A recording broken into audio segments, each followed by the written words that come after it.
আসসালামু আলাইকুম বন্ধুরা, কেমন আছেন সবাই? আশা করি সবাই ভালো আছেন, সুস্থ আছেন। আলহামদুলিল্লাহ আমরাও খুব ভালো আছি, সুস্থ আছি। সোনালী রান্নাঘর অ্যান্ড ব্লগ চ্যানেলে তোমাদের প্রত্যেককে স্বাগত জানাই।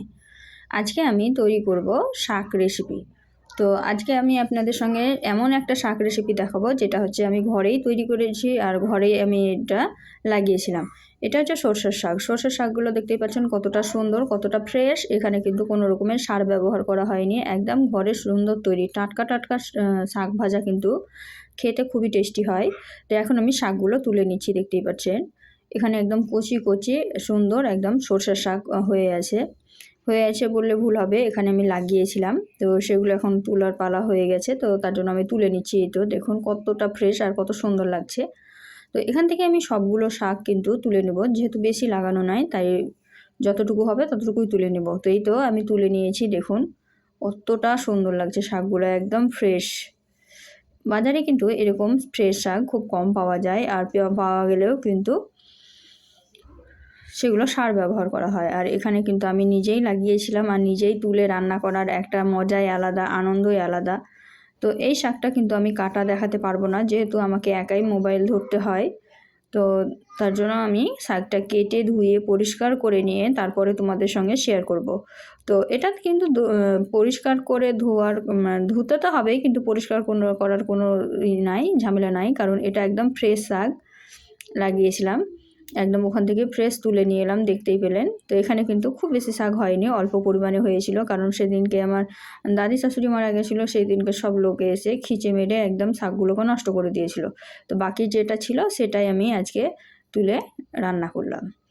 তো চলুন শাকটাকে কেটে ধুয়ে পরিষ্কার করে নিয়ে তারপরে আপনাদের সঙ্গে শেয়ার করছি।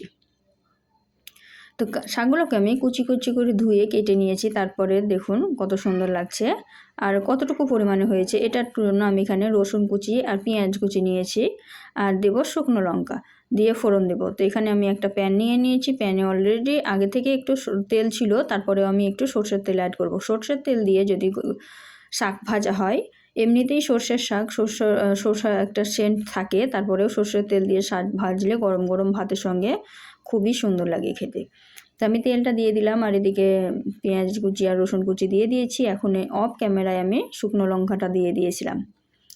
তো এই তো শুকনো লঙ্কা দিয়ে দিয়েছি, এই তিনটা মিলে এত সুন্দর একটা সেন্ট বার হয়। তো এখন আমি ধুয়ে রাখা শাকটা দিয়ে দিচ্ছি, যেহেতু ভাজতেই মানে শাকটা ভাজতেই কিন্তু পেঁয়াজ রসুন পুড়ে যাবে। তো তার জন্য কিন্তু আমি দিয়ে দিলাম।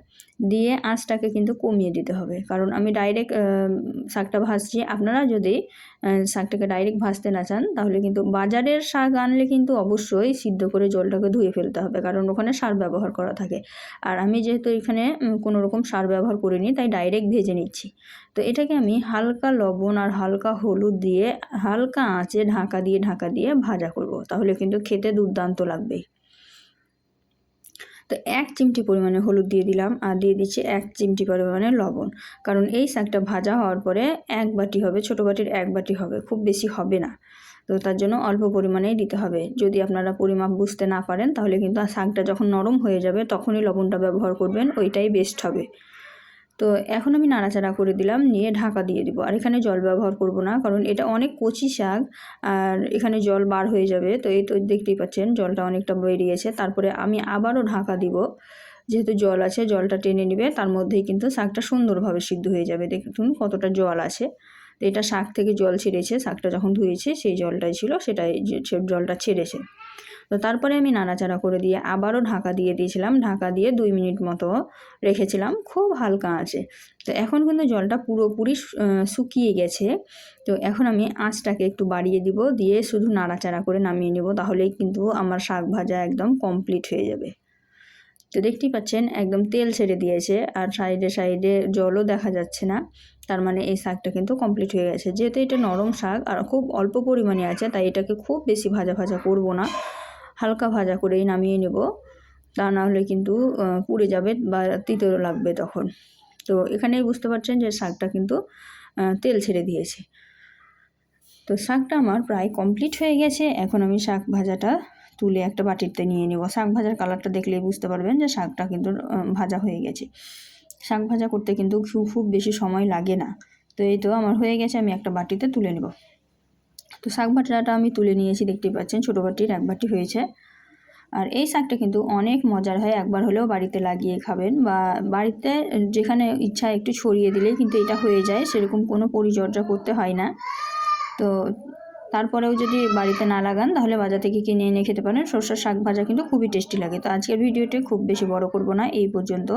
তো বন্ধুরা, যদি ভিডিওটি ভালো লেগে থাকে অবশ্যই একটা লাইক, শেয়ার, কমেন্ট করে দিবেন। আর আজকে এই পর্যন্ত। সবাই ভালো থাকবেন, সুস্থ থাকবেন, আর আমার জন্য দোয়া করবেন। খোদা হাফেজ।